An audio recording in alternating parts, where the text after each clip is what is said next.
പ്രഭാഷകൻ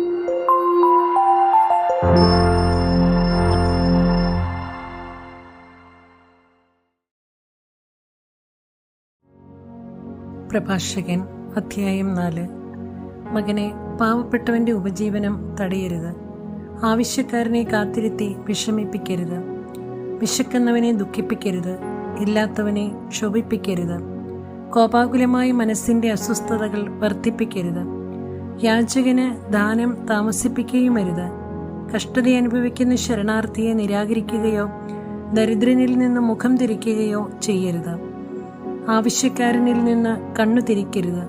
നിന്നെ ശപിക്കാൻ ആർക്കും ഇട നൽകുകയുമരുത്. എന്തെന്നാൽ മനം നൊന്തു ശപിച്ചാൽ സൃഷ്ടാവ് അത് കൈക്കൊള്ളും. സമൂഹത്തിൽ സമ്മതനാവുക, നായകനെ നമിക്കുക. പാവപ്പെട്ടവന്റെ വാക്കു ശ്രദ്ധിച്ചു കേട്ട് സമാധാനത്തോടും സൗമ്യതയോടും കൂടി മറുപടി നൽകുക. മർദ്ദകന്റെ കയ്യിൽ നിന്നും മർദ്ദിതനെ രക്ഷിക്കുക. അചഞ്ചലനായി ന്യായം വിധിക്കുക. അനാഥർക്കു പിതാവും അവരുടെ അമ്മയ്ക്ക് ഭർതൃതുല്യനും ആയിരിക്കുക. അപ്പോൾ അത്യുന്നതൻ നിന്നെ പുത്രനെന്ന് വിളിക്കുകയും അമ്മയുടേതിനേക്കാൾ വലിയ സ്നേഹം അവിടുന്ന് നിന്നോട് കാണിക്കുകയും ചെയ്യും. ജീവന്റെ മാർഗം. ജ്ഞാനം തൻ്റെ പുത്രന്മാരെ മഹത്വത്തിലേക്ക് ഉയർത്തുകയും തന്നെ തേടുന്നവനെ സഹായിക്കുകയും ചെയ്യുന്നു. അവളെ സ്നേഹിക്കുന്നവൻ ജീവനെ സ്നേഹിക്കുന്നു. അവളെ അതിരാവിലെ അന്വേഷിക്കുന്നവർ ആനന്ദം കൊണ്ട് നിറയും. അവളെ ആശ്ലേഷിക്കുന്നവൻ മഹത്വം പ്രാപിക്കും. അവൻ വസിക്കുന്നിടം കർത്താവിനാൽ അനുഗ്രഹീതം. അവളെ സേവിക്കുന്നവൻ പരിശുദ്ധനായവനെ സേവിക്കുന്നു. അവളെ സ്നേഹിക്കുന്നവനെ കർത്താവ് സ്നേഹിക്കുന്നു. അവളെ അനുസരിക്കുന്നവൻ ജനതകളെ വിധിക്കും. അവളുടെ വാക്ക് കേൾക്കുന്നവൻ സുരക്ഷിതനായിരിക്കും. അവളെ വിശ്വസിക്കുന്നവന് അവളെ ലഭിക്കും. അവന്റെ സന്തതികൾക്കും അവൾ അധീനയായിരിക്കും. ആദ്യം അവനെ ക്ലിഷ്ടമാർഗങ്ങളിലൂടെ നയിക്കും. അങ്ങനെ അവനിൽ ഭയവും ഭീരുത്വവും ഉളവാക്കും. അവനിൽ വിശ്വാസം ഉറയ്ക്കുന്നതുവരെ അവൾ തൻ്റെ ശിക്ഷണത്താൽ അവനെ പീഡിപ്പിക്കും. തൻ്റെ ശാസനങ്ങൾ വഴി അവനെ പരീക്ഷിക്കുകയും ചെയ്യും. അതിനുശേഷം അവൾ നേർവഴി കാട്ടി അവനെ ആനന്ദിപ്പിക്കുകയും അവന് തൻ്റെ രഹസ്യങ്ങൾ വെളിപ്പെടുത്തി കൊടുക്കുകയും ചെയ്യും.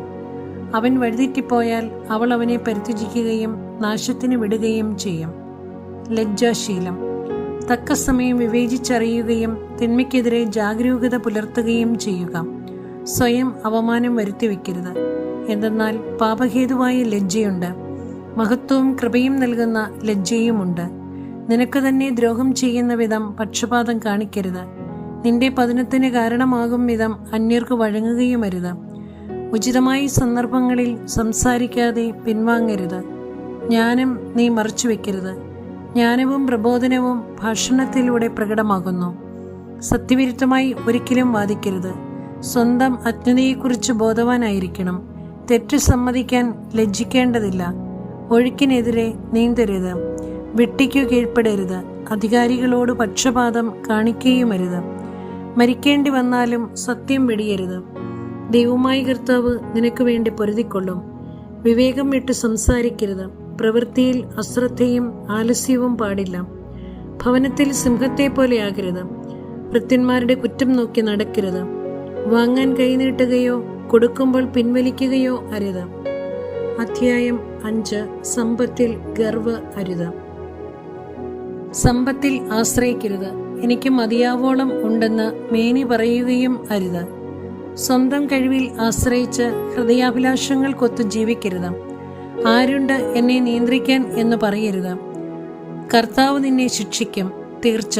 പാപം ചെയ്തിട്ട് എനിക്ക് എന്തു സംഭവിച്ചു എന്നും പറയരുത്. കർത്തൃകോപം സാവധാനമേ വരൂ. ക്ഷമിക്കുമെന്നോർത്ത് വീണ്ടും വീണ്ടും പാപം ചെയ്യരുത്. അവിടുത്തെ കാരുണ്യം നിസീമമാണ്. അവിടുന്ന് എൻ്റെ എണ്ണമറ്റ പാപങ്ങൾ ക്ഷമിക്കും എന്ന് പറയരുത്. കാരുണ്യത്തോടൊപ്പം ക്രോധവും കർത്താവിലുണ്ട്. അവിടുത്തെ ക്രോധം പാപികളുടെ മേൽ പതിക്കും. കർത്താവിങ്കിലേക്കു തിരിയാൻ വൈകരുത്. നാളെ നാളെ എന്നു നീട്ടിവെക്കുകയുമരുത്. അവിടുത്തെ ക്രോധം അവിചാരിതമായി ഉണരുകയും ആ ശിക്ഷയിൽ നീ നശിക്കുകയും ചെയ്യും. വ്യാജം കൊണ്ട് നേടിയ ധനത്തിൽ ആശ്രയിക്കരുത്. ആപത്തിൽ അത് ഉപകരിക്കുകയില്ല. നിർവ്യാജ്യമായ സംസാരം. ഏതു കാറ്റത്തും പാറ്റുകയോ എല്ലാ മാർഗത്തിലും ചരിക്കുകയോ അരുത്. കപടഭാഷണം നടത്തുന്ന പാപി ചെയ്യുന്നത് അതാണ്. നീ അറിവിൽ സ്ഥൈര്യം പാലിക്കുക. നിന്റെ വാക്കുകളിൽ പൊരുത്തക്കേടുണ്ടാകരുത്. കേൾക്കുന്നതിൽ ജാഗരൂകതയും മറുപടി പറയുന്നതിൽ അവധാനവും കാട്ടുക. അറിയാമെങ്കിലേ പറയാവൂ, ഇല്ലെങ്കിൽ വായ് തുറക്കരുത്. മാനവും അവമാനവും വാക്കിലൂടെ വരുന്നു. വീഴ്ചയ്ക്ക് വഴിതെളിക്കുന്നതും നാവ് തന്നെ. ഏഷണിക്കാരനെന്ന് പേര് കേൾപ്പിക്കരുത്. നാവുകൊണ്ട് കെണിവെക്കുകയും അരുത്. കള്ളന് അവമതിയും കപടഭാഷയ്ക്ക് രൂക്ഷമായി ശകാരവും ലഭിക്കും. കാര്യം വലുതായാലും ചെറുതായാലും അനുചിതമായി പ്രവർത്തിക്കരുത്. സ്നേഹിതനാകുന്നതിന് പകരം ശത്രുവായി തീരരുത്. അധ്യായം 6. ദുഷ്കീർത്തി അപമാനവും നിന്ദയും ഉളവാക്കുന്നു. കപടഭാഷയ്ക്കും ഇതുതന്നെ പ്രതിഫലം. അഭിലാഷങ്ങൾക്ക് അടിപ്പെടരുത്. അവ നിന്നെ കാളക്കുറ്റിനെ പോലെ കുത്തിക്കീറും. അവ നിന്റെ ഇലകൾ ഭക്ഷിക്കുകയും നിന്റെ ഫലങ്ങൾ നശിപ്പിക്കുകയും ചെയ്യും. നീ ഒരു ഉണക്കമരമായി തീരും. ദുഷിച്ച ഹൃദയം അവനവനെ തന്നെ നശിപ്പിക്കുന്നു. ശത്രുക്കളുടെ മുമ്പിൽ അവൻ പരിഹാസപാത്രമായി തീരും. സൗഹൃദം. മധുരമൊഴി സ്നേഹിതന്മാരെ ആകർഷിക്കുന്നു. മധുരഭാഷണം സൗഹൃദത്തെ ഉത്തേജിപ്പിക്കുന്നു. എല്ലാവരിലും നിന്ന് സൗഹൃദം സ്വീകരിച്ചു കൊള്ളുക. എന്നാൽ 1000-ൽ ഒരുവനിൽ നിന്ന് ഉപദേശം സ്വീകരിക്കാവൂ. പരീക്ഷിച്ചറിഞ്ഞ് സ്നേഹിതനെ സ്വീകരിക്കാവൂ. വേഗം അവനെ വിശ്വസിക്കുകയും അരുത്. സൗകര്യം നോക്കി സൗഹൃദം നടിക്കുന്നവരുണ്ട്. കഷ്ടദിനത്തിൽ അവരെ കാണുകയില്ല. സ്നേഹിതന് ശത്രുവായി മാറാം. കലഹം പരസ്യമാക്കി നിന്നെ അപമാനിച്ചേക്കാം. തീന്മേശക്കൂട്ടുകാരൻ കഷ്ടദിനത്തിൽ നിന്നോടുകൂടെ കാണുകയില്ല. ഐശ്വര്യത്തിൽ അവൻ നിന്നോട് ഒട്ടി നിൽക്കുകയും നിന്റെ ദാസന്മാരോട് സ്വതന്ത്രമായി ഇടപെടുകയും ചെയ്യും. നിന്റെ തകർച്ചയിൽ അവൻ നിനക്കെതിരെ തിരിയുകയും നിന്നെ ഒഴിഞ്ഞു നടക്കുകയും ചെയ്യും. ശത്രുക്കളിൽ നിന്ന് അകന്നിരിക്കുകയും സ്നേഹിതരോട് സൂക്ഷിച്ച് പെരുമാറുകയും ചെയ്യുക. വിശ്വസ്തനായ സ്നേഹിതൻ ബലിഷ്ഠമായ സങ്കേതമാണ്. അവനെ കണ്ടെത്തിയവൻ ഒരു നിധി നേടിയിരിക്കുന്നു. വിശ്വസ്ത സ്നേഹിതനെ പോലെ അമൂല്യമായി ഒന്നുമില്ല. അവന്റെ മഹാത്മ്യം അളവറ്റതാണ്. വിശ്വസ്തനായ സ്നേഹിതൻ ജീവാമൃതമാണ്. കർത്താവിനെ ഭയപ്പെടുന്നവൻ അവനെ കണ്ടെത്തും. ദൈവഭക്തന്റെ സൗഹൃദം സുദൃഢമാണ്. അവന്റെ സ്നേഹിതനും അവനെ പോലെ തന്നെ. ജ്ഞാനത്തിന്റെ മാർഗം. മകനെ, ചെറുപ്പം മുതലേ ജ്ഞാനോപദേശം തേടുക. വാർദ്ധക്യത്തിലും നീ ജ്ഞാനം സമ്പാദിച്ചുകൊണ്ടിരിക്കും.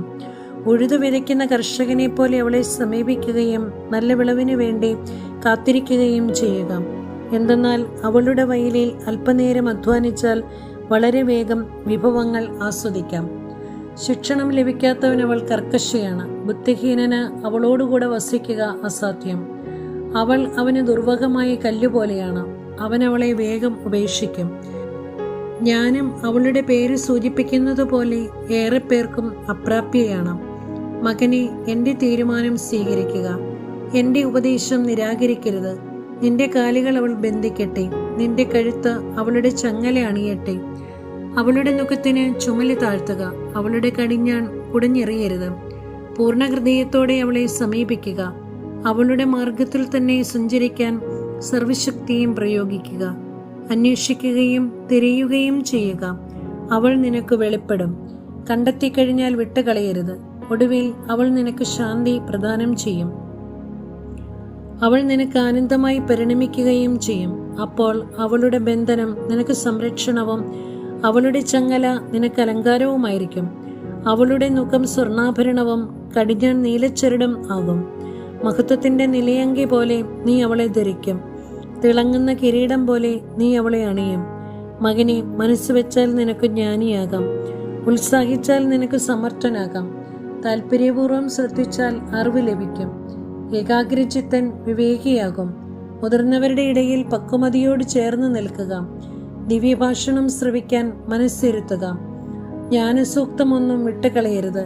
ജ്ഞാനിയായ ഒരുവനെ കണ്ടെത്തിയാൽ അവനെ സന്ദർശിക്കാൻ വൈകരുത്. നിന്റെ പാദങ്ങൾ അവന്റെ വാതിൽപ്പടി നിരന്തരം സ്പർശിക്കട്ടെ. കർത്താവിന്റെ നിയമങ്ങളെപ്പറ്റി ചിന്തിക്കുക. അവിടുത്തെ പ്രമാണങ്ങളെപ്പറ്റി സദാ ധ്യാനിക്കുക. അവിടുന്ന് തന്നെയാണ് നിനക്ക് ഉൾക്കാഴ്ച നൽകുന്നത്. നിന്റെ ജ്ഞാനതൃഷ്ണ അവിടുന്ന് ശമിപ്പിക്കും.